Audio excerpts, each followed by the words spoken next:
வணக்கம். இந்த வீடியோவில் சாக்லேட் கேக் முட்டை இல்லாமல் ப்ளஸ் குக்கரில் எப்படி பண்ணலாம்னு பார்க்க போகிறோம். ஸோ வாங்க வீடியோக்குள்ளே போயிடலாம். ஃபர்ஸ்ட் ஒரு பவுலில் நான் கண்டென்ஸ்டு மில்க் 1/2 கப் அளவுக்கு எடுத்திருக்கேன். இதுக்கு பதிலாக நம்ம தயிர் சேர்த்துக்கலாம், இல்லைனா 2 முட்டை சேர்த்துக்கலாம். அது கூட எண்ணெய் 1/4 கப் எடுத்திருக்கேன். எண்ணெய் ரீஃபைண்ட் ஆயில், எண்ணெய் வேணால் யூஸ் பண்ணலாம். ரெண்டும் சேர்கிற அளவுக்கு கலந்து விட்டுக்கோங்க. விட்டுட்டு 1/4 கப் அளவுக்கு மைதா சேர்த்துக்கிறேன். அப்புறம் 1/4 கப் அளவுக்கு கோகோ பவுடர் சேர்த்துக்கிறேன். அப்புறம் 1/2 கப் அளவுக்கு அரைச்சி வச்சுருக்கிற சர்க்கரை சேர்த்துட்டு இதை நான் 2 பேட்சாக ஆட் பண்ணி கலந்து விட்டுக்கிறேன். நம்ம 2 பேட்சாக ஆட் பண்ணும்போது கலந்து விட ஈஸியாக இருக்கும்.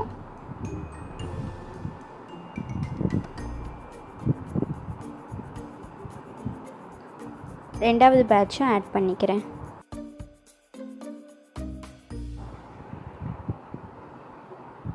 இதோட கன்சிஸ்டன்சி அட்ஜஸ்ட் பண்ணுறதுக்காக நான் 2 டேபிள் ஸ்பூன் சுடு தண்ணியும் 1/4 கப் அளவுக்கு பாலும் சேர்த்துக்கிறேன். பால் காய்ச்சின ஆற வச்ச பால் சேர்த்துட்டு ரொம்ப ஓவர் மிக்ஸ் பண்ணிடாமல் கலந்து விட்டுக்கோங்க.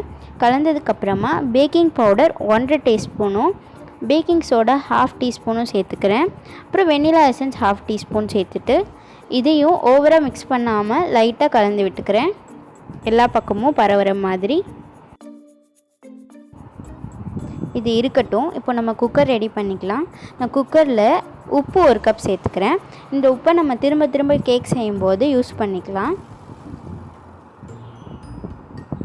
உப்பு சேர்த்துட்டு மேலே ஒரு ஸ்டாண்ட் வைக்கிறேன். இந்த ஸ்டாண்டுக்கு மேலே இந்த மாதிரி ஹோல் இருக்கிற பிளேட் போட்டுக்கிறேன்.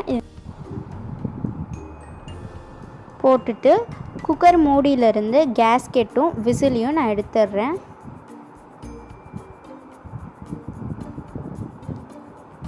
எடுத்துட்டு மூடி நான் இதை மீடியம் ஃப்ளேமில் 5 நிமிஷம் சூடு பண்ணிக்கிறேன். அது சூடாகட்டும். இப்போ நம்ம பேன் ரெடி பண்ணிக்கலாம். நான் ஒரு பேனில் 6 இன்ச் பேனில் பட்டர் தடவி அதுக்கு மேலே கொஞ்சமாக மைதா எல்லா பக்கமும் ஸ்ப்ரெட் பண்ணிக்கிறேன். பண்ணிவிட்டு நம்ம பேனில் ஆட் பண்ணுறதுக்கு கொஞ்சம் முன்னாடி கேக் பேட்டரில் ஒரு டீஸ்பூன் அளவுக்கு வினிகர் சேர்த்து லைட்டாக கலந்து விட்டுட்டு அப்புறமா பேனில் ஆட் பண்ணிக்கிறேன்.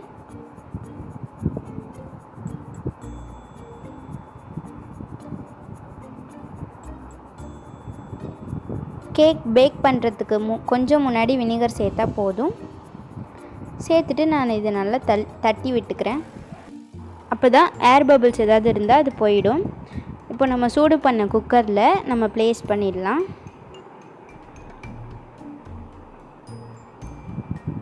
வச்சுட்டு இந்த 30லேருந்து 35 நிமிஷம் வரைக்கும் மீடியம் ஃப்ளேமில் குக் பண்ணிக்கிறேன்.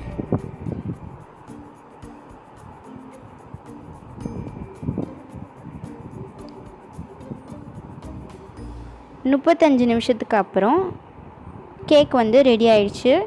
நம்ம இந்த மாதிரி ஒரு குச்சி விட்டு பார்த்தோன்னா அதில் எதுவும் ஒட்டாமல் வந்துச்சுன்னா கேக் ரெடி ஆயிடுச்சுன்னு அர்த்தம். எடுத்துடலாம். எடுத்துட்டு நான் ஒரு கிளாத் போட்டு கவர் பண்ணி இதை கம்ப்ளீட்டாக ஆற வச்சுக்கிறேன்.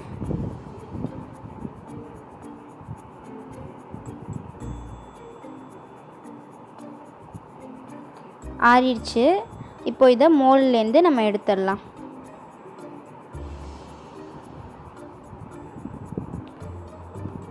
ஸோ நீங்கள் இந்த மாதிரி மோல்டில் பண்ணலைன்னா ஓரங்களை எடுத்து விட்டுட்டு அதுக்கப்புறமா மேலே ஒரு பிளேட் வச்சு திருப்புனா வந்துடும்.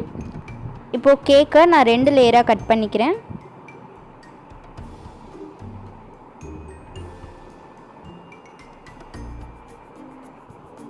ஃபஸ்ட்டு ஒரு லேயர் வச்சுட்டு அதுக்கு மேலே நான் சுகர் சிரப் போட்டுக்கிறேன்.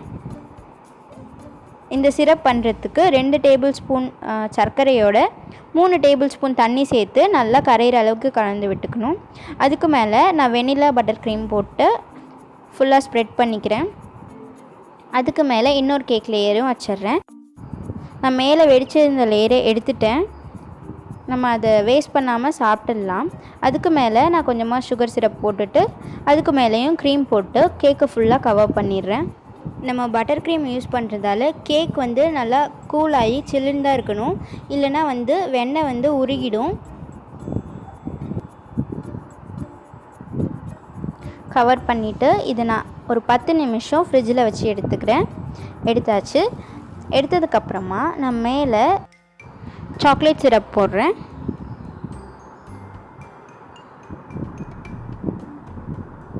இது டெக்கரேஷனுக்காக தான்.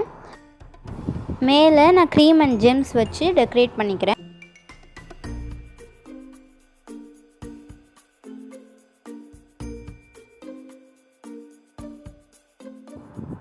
திரும்ப ஒரு 10 நிமிஷம் இதை ஃப்ரிட்ஜில் வச்சு எடுத்துக்கலாம்.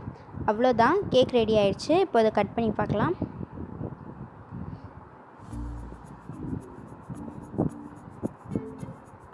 பாருங்கள், 2 லேயர் கேக் சூப்பராக தெரியுது.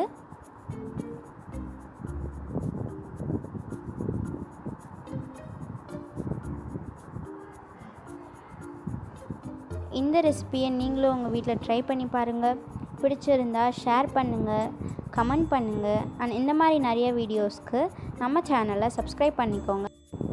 பக்கத்தில் இருக்கிற பெல் பட்டனையும் கிளிக் பண்ணிக்கோங்க. அப்போ தான் நான் எப்போ வீடியோஸ் போட்டாலும் உங்களுக்கு நோட்டிஃபிகேஷன் வரும். பாய்.